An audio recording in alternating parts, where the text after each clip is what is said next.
Amen and amen. Praise God. Tunay nga po, ang ating pong Panginoon ang dahilan upang tayo po ay patuloy na sumasamba, nabubuhay, at patuloy na umiibig sa Kanya sapagkat siya po ang unang umibig po sa atin. Salamat po sa Panginoon at patuloy po tayong binibigyan ng laya kung saan ay patuloy tayo nakakasamba, na wala pong hadlang, hindi po tayo pinagbabawalan ng gobyerno o ng ano pa mang mga tao. Yun nga lang po, nasa online pa po tayo hanggang ngayon, pero salamat po sa pagkatunay po na wala pong magiging dahilan upang ang ating pong pagsamba ay tunay na maging makabuluhan sa ating buhay. Naalala niyo po ba ang kwento ng mga Israelite people nang sila po ay nasa wilderness?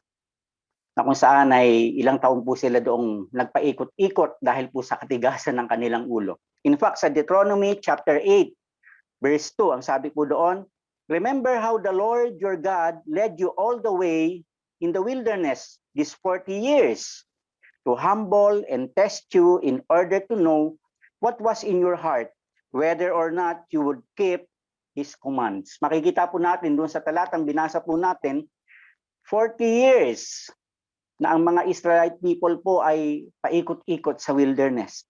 And according po sa mga Bible scholar po, ang 40 years daw po na travel ay kung hindi lamang po raw sila naging matigas ang ulo, ay makukuha po yon for 11 days. Can you imagine? 40 years, naging, di ba, 11 days lang ang travel, pero naging 40 years. In fact, sabi po doon ay 8,482 kilometers lang po ang layo mula Egypt papunta po sa Canaan, yung tinatawag po nilang Promised Land. Now, habang sila po ay nasa wilderness, ano-ano nga ba ang nararanasan nila o naranasan nila na kabutihan sa kamay ng Diyos habang nandoon po sila sa ilang na kung saan ay paikot-ikot po sila? Sa Genesis chapter 15, verse 22 to 25, wala po sa slide ko, basahin nyo lang po, na kung saan ay makikita po natin, nung nanggaling po sila sa Red Sea, wala silang tubig, no? 3 araw po silang walang tubig at narating po nila yung batis ng Mara. Ang problema po, dito sa batis ng Mara, may tubig naman po, pero mapait. Kaya sila po yung nagreklamo kay Moises. At humingi po si Moses ng tulong sa Panginoon, kay Yahweh. Ang ginawa po naman ay may itinuro po si Yahweh na isang putol na kahoy kay Moses at inihagis ni Moses sa batis at instantly po nawala ang pait ng tubig at nakainom po sila. So naginhawaan sila, no? Nasarapan sila. Pero hindi po doon nagtapos ang pagrereklamo ng mga Israelite people. Nagpatuloy po sila sa pagrereklamo kay Moses. Nagutom naman sila. At ang sabi pa nga nila, buti pa sa Ehipto, marami kaming kinakain. Dito, inilagay mo kami, dinala mo kami sa ilang upang kami patayin. Ngunit sa kabila po ng kanilang pagrereklamo, sa Exodus chapter 16 verse 4, ang sinabi po doon, sinabi ni Yahweh kay Moses, pauulanan ko kayo ng tinapay mula sa langit. Grabe, no? Genesis chapter 16 verse 1, sabi doon, pauulanan ko kayo ng tinapay, hindi lang po bibigyan, kundi pauulanan. Araw-araw, palalabasin mo ng bahay ang mga tao para mamulot ng kakainin nila sa maghapon. Sa pamamagitan nito ay susubukin ko kung susunod sila sa aking mga tagubilin. And, eto pa, Genesis chapter 16 verse 12 to 13, narinig ko ang reklamo ng mga Israelita, sabihin mo sa kanila na sa pagtatakip silim, bibigyan ko sila ng karne. Wow, binigyan pa sila ng karne ng Panginoon. Sa umaga, bibigyan ko sila ng tinapay hanggang gusto nila. Sa gayon, malalamang nilang akong si Yahweh ang kanilang Diyos. And verse 13, nang magtakip silim, dumagsa sa kampo ang napakaraming pugo. Hindi lang po tinapay, pati pugo. Kinaumagahan naman ay may makapal na makapal ang hamog sa paligid ng kampo.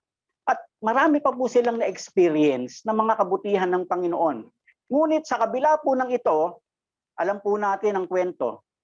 Hindi pa rin po sila nagtumigil sa pagrereklamo at hindi po sila nakalating doon po sa Promised Land, kundi alam din po natin ang kwento na ang Joshua generation po ang nakarating sa Promised Land. Yung po bang sayang yung mga naipamalas ng Diyos na para bang, ano bang nangyari sa mga Israelite people? Ba't hindi nila natapos yung kanilang lakbayin sa buhay at hindi po sila nakatapos, no? Doon po sa kanilang dapat na puntahan.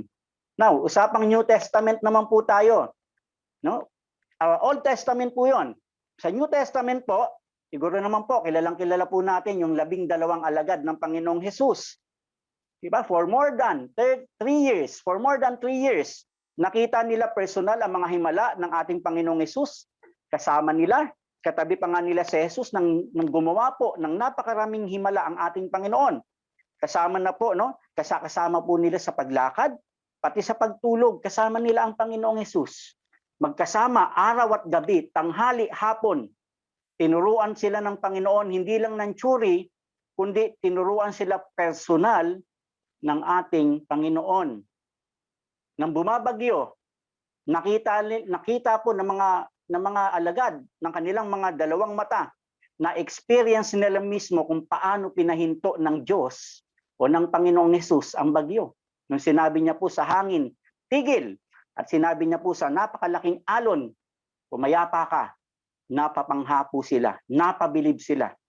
Pinakain ng 5,000 o higit sa 5,000 katao sa pamamagitan lamang po ng 2 isda at 5 tinapay. Napamangha sila. Lumakad si Peter. Bumabagyo, ang lakas ng alon, no? Ang lakas ng hangin, ang lalaki ng alon.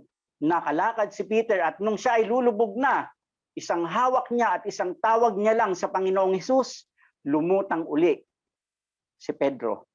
Grabe. Nakita rin ng mga alagad kung paano bumuhay ng mga patay ang Panginoong Hesus. Ibang klase. Pero tanong ko sa iyo, kapatid, kung ikaw kaya yung isa sa mga alagad ng Panginoong Hesus, personal mong nakita, personal mong naranasan ang lahat ng ito, hindi ka ba lalakas? Hindi ka ba titibay sa pananampalataya kung ikaw mismo yung nandoon sa senaryong iyon? Ngunit, subalit, datapwat, tumibay ba ang mga alagad? Sa kabila ng mga nakita nilang mga himala sa buhay ng Panginoon, tumibay ba ang mga alagad? Now, don't get me wrong, hindi po natin, marami din pong nagawa ang mga alagad. Gayunpaman, remember, si Thomas, kaya nga po siya tinawag na Doubting Thomas. Di ba? Nag-doubt siya kay Kristo nang nakita niya ang Panginoon na muling nabuhay. Sabi niya, ikaw ba talaga yan, Panginoon?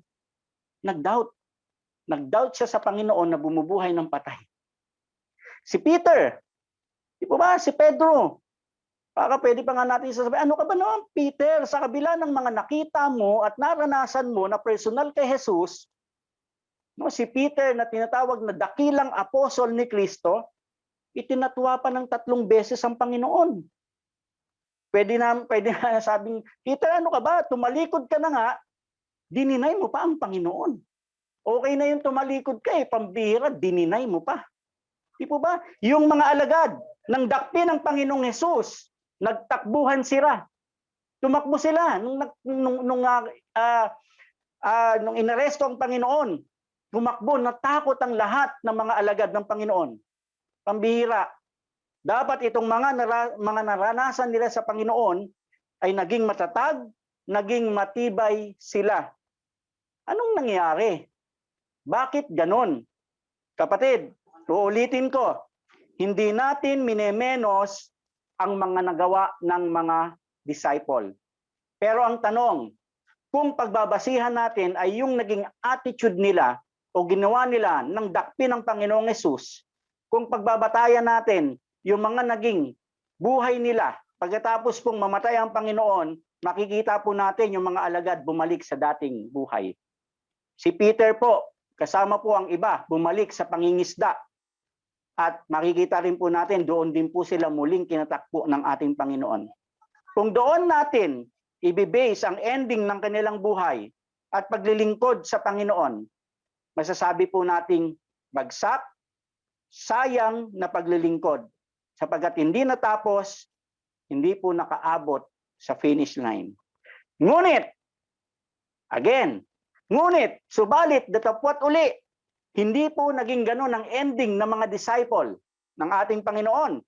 Naging matagumpay sila at tapat hanggang huli sa kanilang pagsunod sa kalooban ng ating Diyos.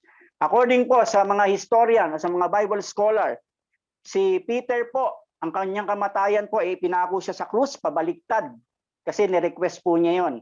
Sabi niya, kung ipapako niyo ako, wag niyo akong ipako na patayo, pabaliktad, sapagkat hindi ako nararapat na gayahin ang pagkapako ng Panginoong Hesus. Walang makakatulad sa kanya. Si Paul, na talagang ubod ng tapang, pinugutan po siya ng ulo dahil sa paglilingkod sa Panginoon. Si Andrew, ipinako din po siya sa krus. Si Thomas, sinibat po ng mga sundalo hanggang mamatay.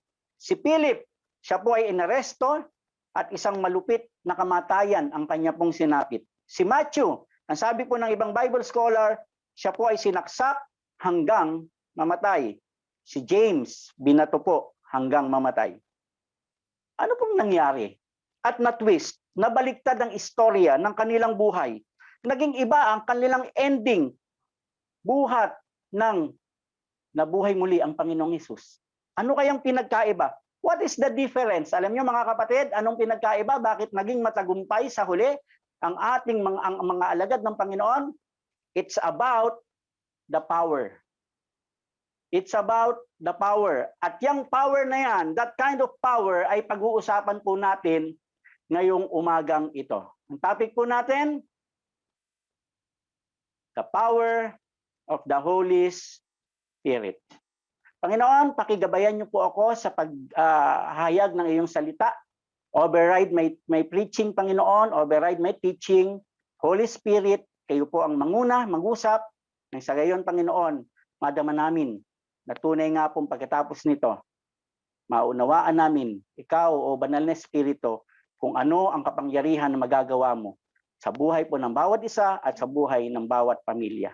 Salamat o Diyos, manguna po kayo sa pangalan po ng Panginoong Hesus. Amen. The power of the Holy Spirit. Kung ang Holy Spirit po ay isang power, isang kapangyarihan, ano ba ang nagagawa nito sa buhay natin bilang mga anak ng Diyos? Ano ba ang nagiging resulta nito pagka nagagamit natin ng tama? O pag talagang isa na sa buhay natin, yung pakikipag-ugnayan natin o pakikipagrelasyon natin sa banal na Espiritu. Mga kapatid, wala pong pipikit. Wala po munang magmumulay-mulay kung ano pa man. Napakahalaga po ng ating pag-uusapan sa umagang ito.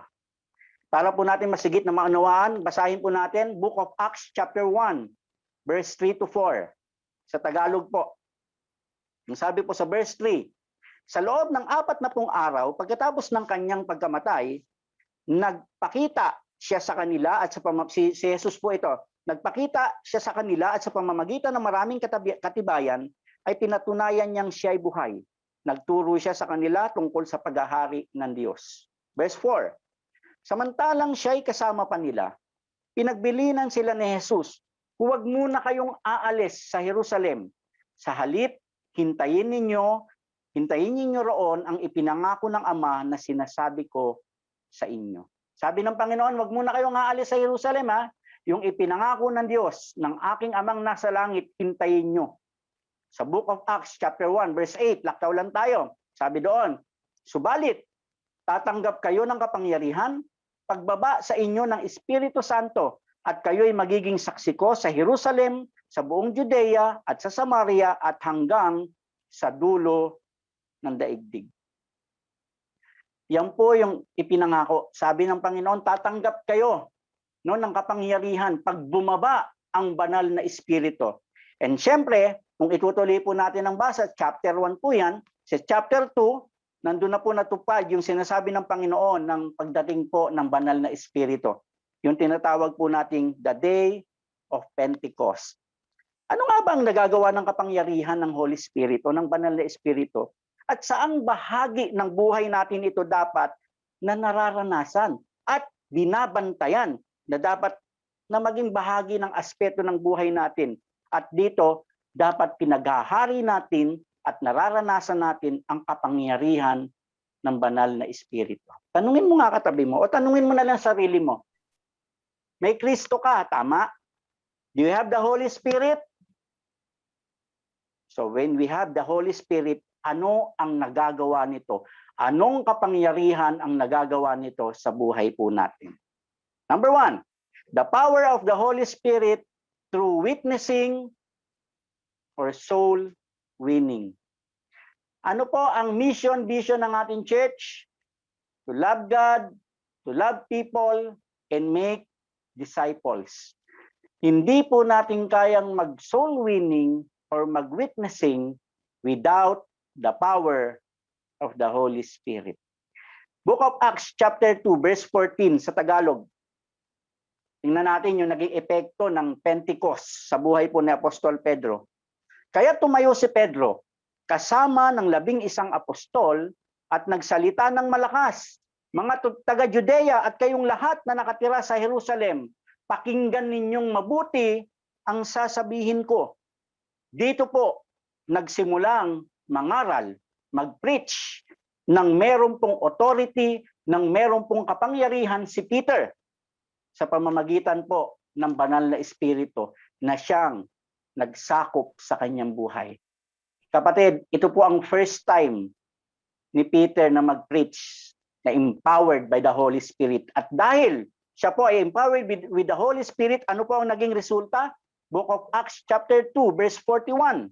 Ang sabi po doon, those who accepted his message were baptized, and about 3,000 were added to their number, or to their number that day.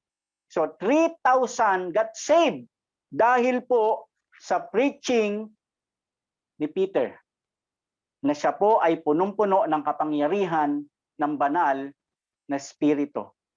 Kapatid, tayo po kaya, kamusta ang witnessing natin? Kamusta? Naku, pastor, nahihiya ako. No, hindi ko kaya na mag-witness. Kapatid, talagang hindi po natin kaya. Kahit ako, hindi ko po kaya. Hindi ko po kaya. Ngunit, meron po tayong kapangyarihan ng banal na espiritu. John chapter 15, 26 to 27. Ngunit pagdating ng patnubay na susuguin ko mula sa Ama, ang espiritu ng katotohanan tungkol sa akin, at magpapatotoo rin kayo tungkol sa akin, verse 27, sapagkat kasama ninyo ako buhat pa sa simula. Magpapatotoo rin kayo tungkol sa akin. Why? Because you have now the Holy Spirit. Kapatid, nag-aalala ka ba sa sasabihin mo kapag ikaw po ay magwi-witness? Yan po minsan ang madalas natin ikinakatwiran. Diba? Naku, hindi ko alam kung anong sasabihin ko. O kaya nahihiya ka ba? O kaya kinakabahan ka ba dahil hindi mo alam ang sasabihin mo o kung paano mo ito sasabihin sa iba?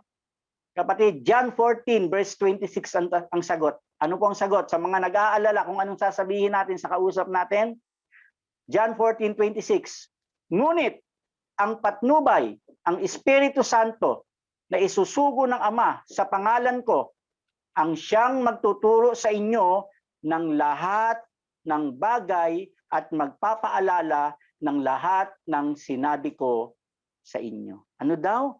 Ang patnubay o ang Espiritu ng Diyos ang siyang magtuturo sa atin ng lahat ng bagay. So ano daw ang ituturo sa atin? Lahat ng bagay. Now, bigyan ko lang po ng diin. Pag binasa po natin ito, pinag-aralan natin ng talatang ito. Sabi daw, may magtuturo sa atin. So kung may magtuturo, merong ano? May tinuturuan. Merong estudyante. Oh, now, ito na naman. Dito ako makulit. Ang estudyante, pag tinuturuan, anong meron? Meron siyang notebook at ballpen.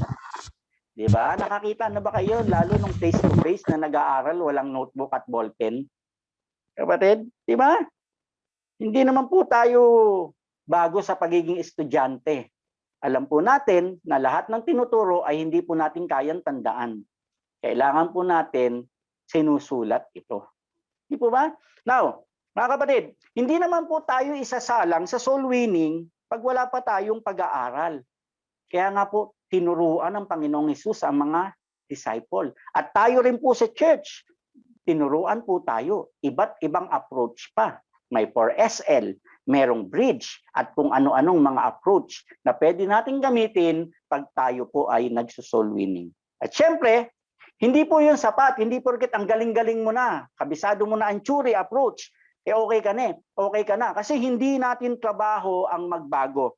Hindi po natin trabaho ang mag-convict. Trabaho po ng Diyos yun. Trabaho po yun ng Holy Spirit. At diyan papasok ang role o power ng Holy Spirit. Kasi kapatid, hindi sa galing mo. Hindi sa magaling kang magsalita. Kasi minsan kahit anong galing mo sa salita, lalo pag ang pinag-uusapan po ay ang salita ng Diyos, kahit napakagaling mo pa, kung wala ka anointing ng Holy Spirit, para ka lang siramplaka sa nakikinig. Sapagkat ang trabaho natin is to present the gospel, at ang trabaho ng Holy Spirit mag-penetrate sa puso ng kinakausap mo. Siya po ang magko-convict, hindi ikaw, kapatid, hindi ako. Kaya nga, huwag kang matakot o mag-alinlangan. Kung ikaw ay nag-aral naman, na-train ka naman sa pag-witness, then sumandig ka sa kakayahan ng banal na espiritu, sa kapangyarihan niya, malalaman mo na talagang madadama mo yung kanyang kapangyarihan sa pagkilos pag ikaw po ay nagwi-witness. O ba? Hindi po yung talino mo, hindi yung ikaw, kundi yung kakayahan ng banal na espiritu. At kapatid, kung tunay na ikaw po ay napupuspos ng banal na espiritu, nandoon ang iyong compassion sa kaluluwa. Amen ba? Kasi you have now the Holy Spirit. At ang Holy Spirit, inuudyukan ka, anak, witnessan mo yan. Anak, mag-soul winning ka. Anak, maraming pupunta ng impyerno. Lord, hindi ko kaya. Hindi mo talaga kaya, pero hayaan mo ako. Sabi ng banal na espiritu, ako ang siyang kikilos, paggamit ka lang. Naalala ko po noon, many years ago po, nung ako po ay nasa bangko pa, nasa OTP program po ako, kasi bago po kayo maging officer ng bangko na yon, kailangan mo dumaan sa 4 to 6 months na officership training program. At doon po, iba't ibang mga subject yung aming kinukuha. Meron po kaming public speaking. No, you should know how to communicate. Siyempre, magiging manager ka ng bangko, dapat marunong ka makipag-communicate sa mga kliyente mo, lalo mga big time. Diba? So nagkaroon po kami ng public speaking. Isa-isa po kaming pinagsalita for 15 minutes. Binigyan kami ng prof namin ng at least 15 minutes. Kung ano ang gusto mong subject, you can tackle it. So yung mga klase ko po sa OTP, talaga naman mga cum laude, mga summa, mga valedictorian, yung iba at yung prof namin talaga may masteral degree. So sabi ko, Lord, anong itatopic ko? Yung iba mga tinapik, piniture nila yung kanilang city, yung iba sudoku, o iba-ibang topic nila. Sabi sa akin ng Panginoon, itapik mo yung gospel. Nasa bangko ako. OTP, gospel ang itatapik ko. So, nung una parang wow, baka naman wala sa lugar. Pero ang sabi sa akin ng Holy Spirit, anong wala sa lugar, anak? Pag sinabi ko na i-preach mo ang gospel, i-preach mo. And true enough, mga kapatid, sa biyaya ng Diyos, nung ako na po ang nag-present, I'll tell you, sa Diyos ang papuri, marami pong tumanggap. Kasi nag-invite din po ako after I presented the gospel, nag-invite po ako. At yung mga kaklase ko po, even my professor ay nag-profess. Hindi ko na po alam kung ano nangyari sa kanila. Maraming taon na po yun. Pero hindi ko naman po yun, kumbaga ako ang nagtanim, iba ang nag-alaga, iba rin ang aani. At ang sabi nga ng prof namin sa kaklase kong katabi, pastor ba yun? Bakit ganun magsalita yun? During that time, hindi pa po ako pastor. But I claim na ang Holy Spirit po ang gumawa during that time. So wag tayo mga matakot, kapatid. Hindi ko kaya, hindi mo kaya. But if you recognize the working of the Holy Spirit, kapatid, tulad ni Peter, when he preached, 3,000 souls got saved. May imposible? Wala. Diba? Ang sekreto sa lahat po ng pangangaral, alam nyo kung ano? Acts chapter 4, verse 31. Pagkatapos nilang manalangin, nayanig ang kanilang pinagtitipunan. Silang lahat ay napuspos ng Espiritu Santo at buong tapang na nangaral ng salita ng Diyos. Anong ginawa nila? Nanalangin. At nung sila ay napuspos ng Espiritu ng Diyos, buong tapang na nangaral ng kanyang salita. Kaya nga po kapatid, wala pong imposible sa Diyos. Zechariah chapter 4 verse 6, lagi kong ulit-ulitin ito sa preaching ko. Ang sabi po doon, sinabi sa akin ng anghel ang ipinapasabi ni Yahweh kay Zerubbabel. Pinapasabi ni Yahweh na makapangyarihan sa lahat. Ang tagumpay ay hindi makakamit sa pamamagitan ng lakas ng hukbo o sa sariling kapangyarihan, kundi sa pamamagitan lamang ng aking Espiritu. Amen. Hindi sa iyo, hindi sa akin, kundi sa pamamagitan lamang ng Espiritu ng Diyos. Kaya nga, always remember the power of the Holy Spirit through witnessing and soul winning. Andiyan pa kayo mga kapatid? Andiyan pa kayo? Sige, nakikita ko po kayo. At yung mga hindi ko nakikita, nakikita kayo ni Lord. Maging dyan sa FB Live. So number 2, the power of the Holy Spirit through worship. Through worship. Tingnan natin sa Book of Acts pa rin, ano ang naging epekto ng pagbaba ng banal na Espiritu sa kanilang pagsamba? Chapter 2, verse 42. They devoted themselves to the apostles' teaching and to fellowship, to the breaking of bread, and to prayer. Naktaw tayo, verse 46. Every day, they continued to meet together in the temple courts. They broke bread in their homes and ate together with glad and sincere hearts. Verse 47. Praising God and enjoying the favor of all the people, and the Lord added to their number daily those who were being saved. Wala ba kayong napansin? Doon sa talatang binasa natin, it's about what? Worship. It's about worship. The power of the Holy Spirit through worship. At tingnan po natin, binigyan po ng confirmation. Yung Book of Acts chapter 2, binigyan siya ng confirmation about worship, about yung pag napuspos ka ng banal na Espiritu, is you worship. Doon po sa Ephesians chapter 5, verse 18 to 20. Ang sabi po doon, do not get drunk on wine. Familiar verse po ito.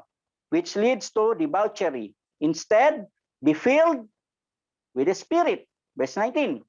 Speaking to one another with psalms, hymns, and songs from the Spirit. Sing and make music from your heart to the Lord. Diba? Verse 18, connected ba siya sa verse 19? Yes. Diba? Pag tayo po ay nag-aaral ng hermeneutics, verse 19, nasabi doon, sing and make music from your heart to the Lord. Verse 20, always giving thanks to God, the Father of everything, in the name of our Lord Jesus Christ. Pagkatapos mong mapuspos ng banal na Espiritu, you will worship God from your heart. Kapatid, alam niyo po, nowadays, listen, alam niyo po ang concern ko, hindi lang po kung online pagsamba or offline pagsamba. Na, pastor, parang iba yan, online saka offline eh. Pasensya na po, laking bangko eh. Kaya nasanay sa online at offline pagsamba. Diba? Online ba kayo ngayon? Hindi po offline. Diba? I mean, hindi lang po yung online or face-to-face ang dapat na pinag-uusapan. Ang pinaka-concern ko ngayon, kapatid, alam nyo, sa maraming Kristiyano, yung quality ng kanyang worship. Ulitin ko, ang pinaka-concern talaga dapat ngayon ng maraming Kristiyano ay yung quality ng kanyang pagsamba. Oh, kapatid, listen. Kamusta ang pagsamba mo sa Panginoon ngayon? Kamusta yung tinatawag nating Sabbath Day o Lord's Day? Yung nasa church pa po tayo noon, nung nakakaranas pa tayo ng face-to-face, compare po ngayon sa online, it's either nasa Zoom ka o nasa FB Live ka, masasabi mo ba from the heart, Lord, mas umalab po ang pagsamba ko ngayon sa online, sa Zoom at sa FB Live. Masasabi mo kaya yun sa Panginoon from the heart? Amen. Kung masasabi mo yan from the heart, na mas talagang uminit ka sa pagsamba Naalala ko lang, ito po, totoo po itong kwento ha, sa isang bahay, lumabas po yung tatay sa kwarto. Paglabas niya, nakapatay ang ilaw. Nakita niya yung anak niya nakahiga doon sa may kama rin. Nakapatay ang ilaw. Nagsi-cellphone. Sabi ng tatay, "Oh, anong ginagawa mo?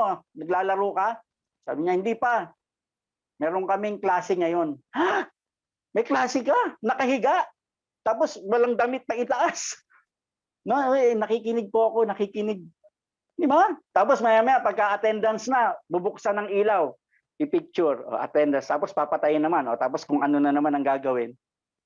Kapatid, sabi nga ng tatay na ito, hindi ko alam kung nagiging school bukol yung pag-aaral ngayon sa totoo lang sa online. Di ba? Hindi natin alam kung talaga school bukol na yata ang pag-aaral ngayon. O yung iba naman, alam naman natin, yung mga module, ewan ko sa inyo. Pero ako may mga alam. May mga kilala kami na hindi naman talaga ang anak ang gumagawa ng module. Hindi ang anak ang nai-stress sa module. Alam niyo kung sino nai-stress? Magulang. Hirap na hirap sa pagsagot. Sinong natuto? Magulang. Ang mga anak? Wala. Kaya pagka bumalik sa face-to-face, ewan ko na lang. Di ba ba? Kapatid, sa pagsamba kaya ngayon ng mga maraming Kristiyano, kamusta kaya tayo? Lalo online. Lumalaylay kaya? Lumaylay kaya yung pagsamba natin na online na ngayon? Pero siyempre, hindi ikaw yun. Sabi mo, hindi ako yun. Sa iba yun. Diba? Wala yan sa Zoom at sa FB Live. Diba?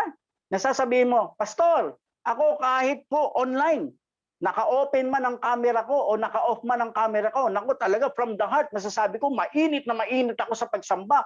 Very concentrate ako talaga pag sumamba sa Panginoon. Talagang from the heart. Kaya talagang kahit naka-online or naka-off or open ang camera ko, talaga sumasamba ako." Sandali lang, Pastor, sisilipin ko lang si Naing. Mga kapatid, tayo po makakasagot nun. The power of the Holy Spirit through worship. Magiging maalab ka, kapatid, if you are filled with the Holy Spirit in your worship. Pagpuspos ka ng kanyang espiritu, magiging seryoso ka sa pagsamba. Lalo na pagdating ng araw ng linggo. Biruin mo, kapatid, ito bingin-bingin na kayo, pero ulitin ko ha. Naging tapat sa iyo ang Diyos sa buong linggo. Amen? At hindi lang sa iyo, sa buong pamilya mo. May business ka, pinagpala ka. Meron kang, sabihin mo na may trabaho ka, hanggang ngayon may trabaho ka. Hindi ka naalis sa trabaho, pinagpala ka. Hindi ba karapat-dapat lang na bigyan siya ng parangal? Bigyan siya ng pagsambang tunay, pasasalamat sa lahat ng ginawa niya sa iyo at sa pamilya mo? Alam mo po, sa buhay po natin, binibigyan lang tayo, bigyan ka ng pansit ng kapitbahay mo. Pasalamat ka na ng pasalamat eh. Tama? Uy, salamat ha, salamat. Binigyan ka lang ng, di ba, ng kapitbahay mo ng konting favor. Naranasan mo minsan na matulungan ka, wala kang pera, binigyan ka ng pera. Walang katapusan na yung pasasalamat mo sa kanya eh. Tinulungan ka magkaroon ng trabaho, sasabihin mo, naku, habang buhay ko itong tatanawing utang na loob. Well, hindi natin minimenos yun. Ang Diyos na pinanggagalingan ng lahat ng mga tinatanggap mo, ang Diyos na laging nandyan sa'yo at patuloy kang pinagpapala, minamahal, iniingatan, pati ang pamilya mo, hindi ba karapat dapat lang siyang pag-ukulan ng pagsamba, pagluwalhati, at pasasalamat? Pag-isipan po natin, kapatid. And listen, ang worship, kapatid, ang worship, hindi dapat ikaw ang nasisiyahan. Ulitin ko, ang worship, hindi dapat ikaw ang nasisiyahan. Ay, aatin ako ngayon, lalo nung face-to-face pa. Aatin ako, dapat maganda ang music. Dapat ang worship team walang palpak para maayos ang pagkanta ko. Dapat ang presider magaling para ma-usher niya ako. Dapat ang preacher talagang tatagos sa puso ko. Dapat wala siyang mga wrong grammar. Dapat wala siyang ganito. Dapat. Listen, kapatid, ang pagsamba ay hindi patungkol sa iyo. Ulitin ko, Kapatid, ang pagsamba ay hindi ito patungkol sa iyo. Patungkol ito sa ating Diyos. Hindi ikaw ang binibigyan ng kasiyahan. Ang Diyos ang bibigyan natin ng kasiyahan pag-araw ng linggo, kapatid. Ang Diyos ang binibigyan natin ng parangal, ang Diyos ang binibigyan natin ng kasiyahan sa araw ng pagsamba. At kapag ikaw po ay puspos ng banal na espiritu, hindi ka lang sasamba eh. Hindi ka lang aawit, hindi ka lang magpapasalamat tuwing araw lang ng linggo. Araw-araw, bawat sandali ng buhay mo, nire-recognize mo ang pagkilos ng banal na espiritu sa iyong buhay. Araw-araw, para sa iyo, ay pagsamba sa iyong Diyos na matapat. Araw-araw, umaawit ka sa Kanya ng mga papuring awit. Araw-araw, hindi ka nagsasawa at hindi ka nanlalamig sa pagbibigay ng kaluwalhatian at kapurihan sa iyong Diyos na mapagmahal. Amen ba?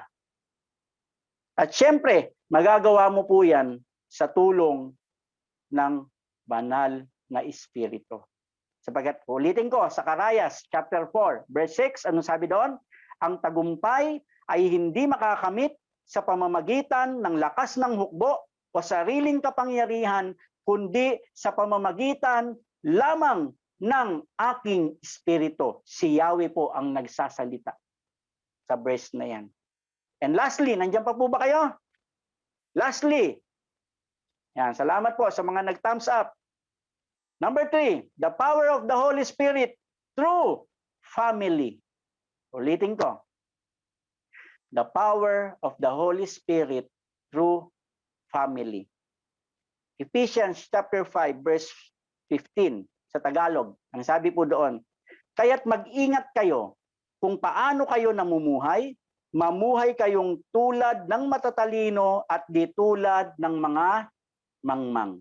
Kapatid, ayaw na ayaw po nating masabihan na tayo po'y mangmang. Tama? Masakit yun. Sabi ng iba, it hurts. Di ba? Pag sabihan kang mangmang. Kaya nga sabi po ni Apostol Pablo, mamuhay tayong tulad ng matatalino. Sa pamamagitan ng ano? Sundan natin. 15 po yan. Verse 18. Huwag kayong maglalasing sapagkat sisirain lamang niya ng inyong buhay. Sa halip ay dapat kayong mapuspos ng espiritu. Now, verse 18 yan. Tuloy natin. I-connect natin ha. Verse 21, same chapter. Pasakop kayo sa isa't isa bilang tanda ng inyong paggalang kay Kristo. Then, wala na sa slide ko, pero mamaya basahin nyo na lang. Sa sumunod na verses, ang sabi doon, mga babae, very familiar verse. Pinag-aaralan po natin yan sa couples. Sabi, mga babae, pasakop kayo sa inyong mga asawang lalaki tulad sa Panginoon. Tapos, sinunod naman mga lalaki. Sabi doon, mga lalaki naman, ang sabi, mahalin ninyo ang inyong mga asawa o ang mga asawang babae tulad ng pagmamahal ni Kristo sa iglesia. Now, ito tanong ko kapatid. Verse 18. Sa palagay nyo, bakit inuna ang verse 18? Be filled with the Holy Spirit. Then pinasok yung relationship patungkol sa mag-asawa. Alam nyo kung bakit?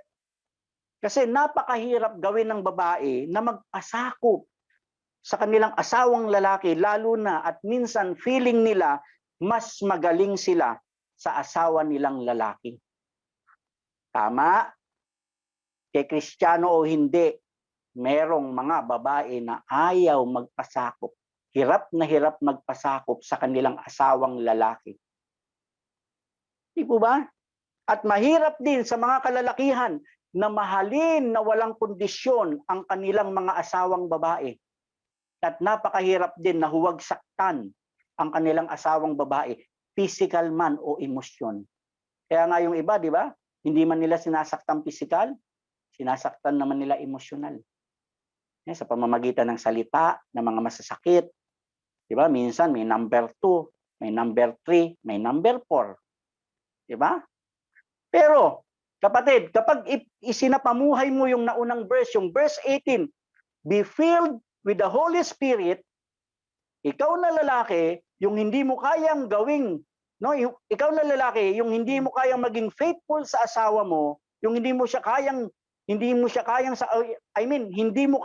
siya saktan, magagawa mo, kapatid, magagawa mong maging faithful, magagawa mong mahalin po siya, no? Magagawa mong patuloy na mahalin siya without condition. Bakit? Kasi you are surrendered at filled ka ng Holy Spirit. Sa Zacarias chapter 4 verse 6, anong sabi? Ang tagumpay ay hindi makakamit sa pamamagitan ng lakas ng hukbo o sa sariling kapangyarihan, kundi sa pamamagitan lamang ng aking espiritu. At ikaw naman, na asawang babae, hindi mo kayang gawin na magpasakop. Yung hindi mo kayang ibigay na respeto sa asawa mo, makakayanan mo. Bakit? Kasi hinahayaan mo na kumilos sa iyo ang kapangyarihan ng banal na espiritu. Kaya wag na wag mo sa akin sasabihin, kapatid, ikaw na babae, puspos ka ng banal na espiritu, and yet hindi mo kayang magpasakop sa asawa mong lalaki. Para yatang may baliktad. Para yatang may mali. If you are filled with the Holy Spirit, sa verse 18, magpapasakop ka sa asawa mong lalaki. Mga lalaki, if you are filled with the Holy Spirit, mamahalin mo tulad ng pagmamahal ni Kristo ang iyong asawang babae. Diba? Sapagkat hindi mo yang kaya without the working of the Holy Spirit. At ikaw naman, mga anak, mga young people, anong tatandaan natin? Ephesians chapter 6, 1-3. Mga anak, sundin ninyo ang inyong mga magulang, alang-alang sa Panginoon, sapagkat ito ang nararapat. Verse 2, igalang mo ang iyong ama at ina. Ito ang unang utos na may kalakip na pangako. Verse 3, maging maganda at mahaba ang iyong buhay sa lupa. Kapatid, mga young people, mga anak, hindi nyo ito kaya kung kayo lang. Nowadays, lalo sa generation natin ngayon, sabi nga ibang klase na magpalaki ng kabataan ngayon. Diba? Nababaliktad na.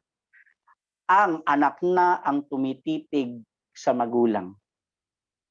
Diba? Dati, tumititig lang ang nanay o ang tatay sa anak. Taob na ang anak. Ngayon, iba na.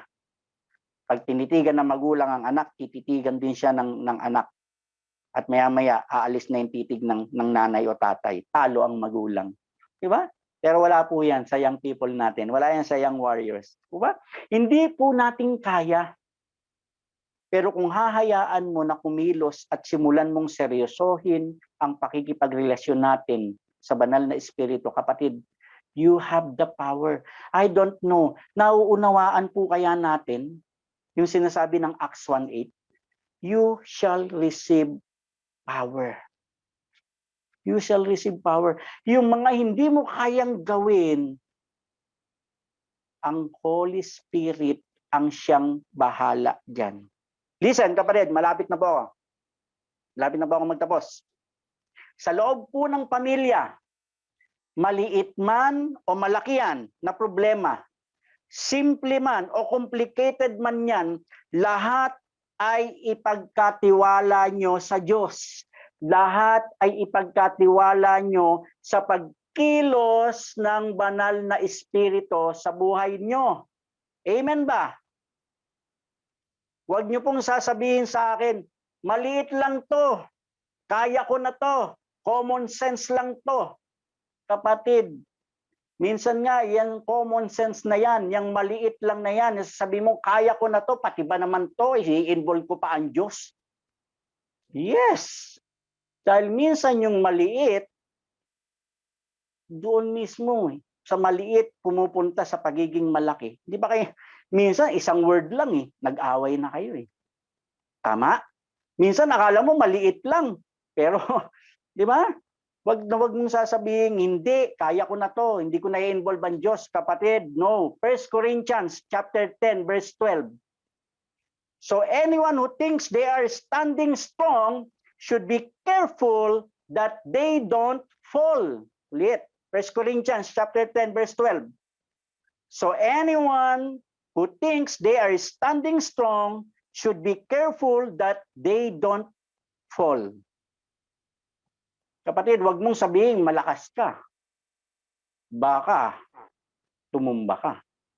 Because only by the grace of God, only by the working of the Holy Spirit, kaya ka matatag. Talino mo, galing yan sa Diyos. Lakas mo, galing yan sa Diyos. Common sense mo, galing yan sa Diyos. No? Abilidad mo, galing yan sa Diyos. Kapatid, lahat-lahat ipagkakatiwala mo sa Diyos. John chapter 16, verse 13, tingnan niyo po ito. But when He, sino yung He? The Spirit of truth comes, He will guide you into all the truth. Ano? He will guide you into all the truth. When you say all, lahat, hindi some, hindi plenty. All the truth. He will not speak on his own. He will speak only what he hears, and he will tell you what is yet to come. Kapatid, sa pamilya mo, mag-asawa kayo o sa mga anak mo, kapatid, hayaan mo ang pagkilos ng banal na espiritu. Hayaan mo at lagi mong i-recognize yung paggawa ng Diyos sa buhay mo. Sapagkat wala pa po akong nakita na isang pamilya, isang tahanan na inilagay nila ang lahat-lahat na sentro ang Diyos sa kanilang pagsasama na hindi naging matagumpay. We need the Holy Spirit. Kahit simple lang yan, kapatid. A month ago, with the permission, nag-ask naman ako ng permission sa aking family para ikwento po ito. Alam niyo po, a month ago, ito lang, nung June lang, I'll tell you, grabe ang paggawa ng Holy Spirit sa amin. Alam niyo kung bakit? Yung dalawa ko pong anak, dalawa lang naman ang anak ko pareho lalaki. Panganay ko, 21, yung aking bunso, 11. Galing po kami sa labas, hindi ko po alam, kumain kami noon. Wednesday. At sila po ay naka-schedule na mag-lead ng praise and worship sa gabi. Galing kami sa labas. May dala kaming, basta sa Maxia tayo, may dala kaming yung parang maliit na tinapay. Binigyan ng asawa ko yung bunso ko. 2. Ngayon, sabi ng nanay, bigyan mo si kuya. Sabi ni kuya, yehey, meron kaming pasalubong. Dahil nga po, syempre, bata po yung bunso. Umira lang pagkaisip bata ng aking bunso. Alam niyo po, nung una ayaw niyang bigyan. Tapos, bigyan mo, kuya mo yan. Alam niyo kung anong klaseng pagbibigay ang ginawa ng bunso ko, itinapon niya yung tinapay sa kuya niya. Kung ikaw yon, syempre, iinit ang ulo mo. Maiinsulto ka. At uminit nga po ang ulo ng panganay ko. Talaga naman, nagalit siya doon sa kapatid niyang bunso. Pero hindi naman po niya sinaktan at hindi rin niya po minura. No, nagpapasalamat ako sa Diyos kasi sa pamilya po namin, sa biyaya ng Panginoon, dahil wala naman po naririnig na nagmumura sa amin. Ang mga anak po namin hindi naman po nagmumura. Pero talagang sumama ang loob ng kuya. No, ayan na, sa'yo na yan. Parang feeling mo sa akin, ganito, ganyan. Talaga sumama. Talagang tumaas ang boses ng kuya. Ikaw ba naman tapunan kang tinapay? Sa'yo na yan. O, di ba? Talagang mapipili ego. Nung lumabas na po kami ng kwarto dahil parang tense na hindi naman sumasagot yung bunso. Tense na po yung kuya dahil talagang umakyat talaga yung init sa ulo niya. Sabi ko, tama na. Pinapasok namin yung bunso. Sabi ko, tama na yan. Sabi ko sa panganay ko, tama na. Tumigil naman. Pero talaga namumula. Galit na galit. Sabi niya pa nung wala nang kakanta mamaya. Huwag ka na mag-solo. Yan, sabi ko, patay.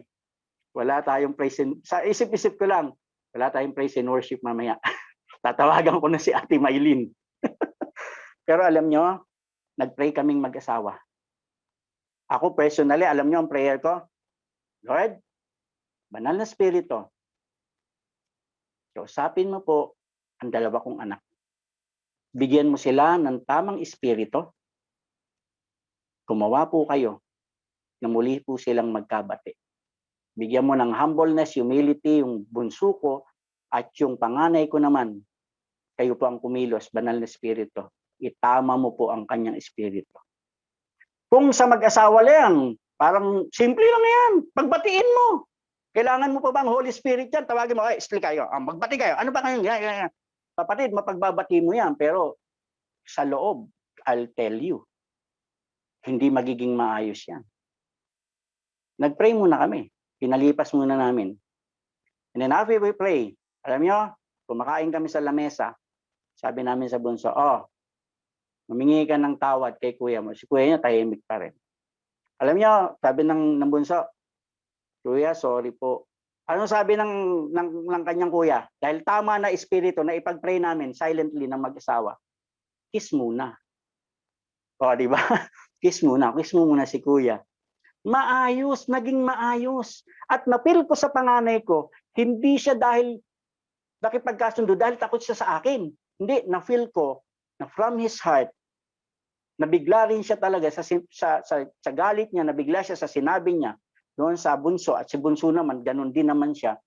Pero nagkasundo sila. Gawa namin? No. That is the work of the Holy Spirit. Pwede natuloy kami, nag-praise and worship sila nung gabing yun, parang walang nangyari. Bakit? Kasi we recognize kapatid, we recognize ang working of the Holy Spirit. Remember this, kapatid, remember this. Not just doing the right thing. Ulit. Not just doing the right thing, but doing it by the right spirit. Ulit. Hindi lamang doing the right thing, but doing it by the right spirit. Kasi kapatid, hindi lang po yung, simple yan. No, nag-away kami, sorry. Kung hindi pa siya handang magpatawad, lalo kayo mag-aaway, ba may humingi ka ng sorry kung ano-ano pang sabihin niyan. Kasi masama pa loob eh. Pero dahil pinakalma na siya at kinausap na siya ng banal na espiritu, may right spirit na siya. At dahil may right spirit sila pareho, magkakasundo. Kahit po sa away mag-asawa. Diba? Tumanggap tayo ng Holy Spirit pero hindi lahat tayo kontrolado ng Holy Spirit. Ulitin ko. Tumanggap po tayo lahat ng mga anak ng Diyos, tumanggap tayo lahat ng Holy Spirit, pero ang masakit na katotohanan, hindi lahat tayo kontrolado ng Holy Spirit. Kaya nga ang tanong kung hindi ka kontrolado ng Holy Spirit, kapatid, sinong may control ng buhay mo? Eh di ikaw, eh di ako. Di ba? Yung iba, nawala na. Yung iba, sumuko na. Yung mga disciple of Christ, di ba? Ups and down ang buhay nila. Pero nung dumating po yung Day of Pentecost, salamat, ang ending ng buhay nila, hindi po sila naging failure. Why? Because isinabuhay nila ang Holy Spirit. Ikaw kapatid, kamusta? Maraming Kristiyano talunan kasi binabaliwala ang pagkilos at pangungusap ng banal na espiritu. Kapatid, pagkatapos mong bumaba ng banal na espiritu at nanangan sa mga alagad, nag-iba ang takbo ng buhay nila. Nag-iba ang pananaw nila sa paglilingkod sa Panginoon. Mas naging maalab, mainit ang kanilang paglilingkod hanggang sa huli. Hindi sila tumalikod at nagpatuloy. Kapatid, ikaw, di ba tagasunod ka ni Kristo? Tagasunod ka ba ni Kristo?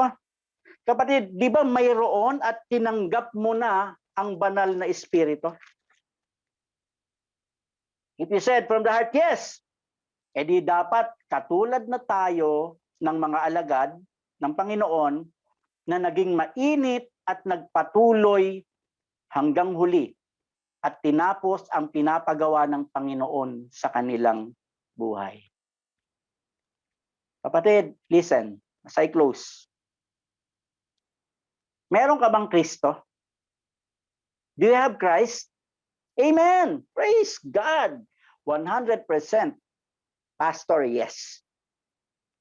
I-level up natin ang tanong. Okay, meron ka ng Kristo. Si Kristo ba nabubuhay at nakikita sa iyo? Yun ng mabigat na tanong. Estudyante ka. Si Kristo ba nabubuhay at nakikita sa iyo ng kapwa mo mag-aaral? O nangongopya ka rin? O gumagawa ka rin? Di ba? Pero wala yan sa Young Warriors. Empleyado ka.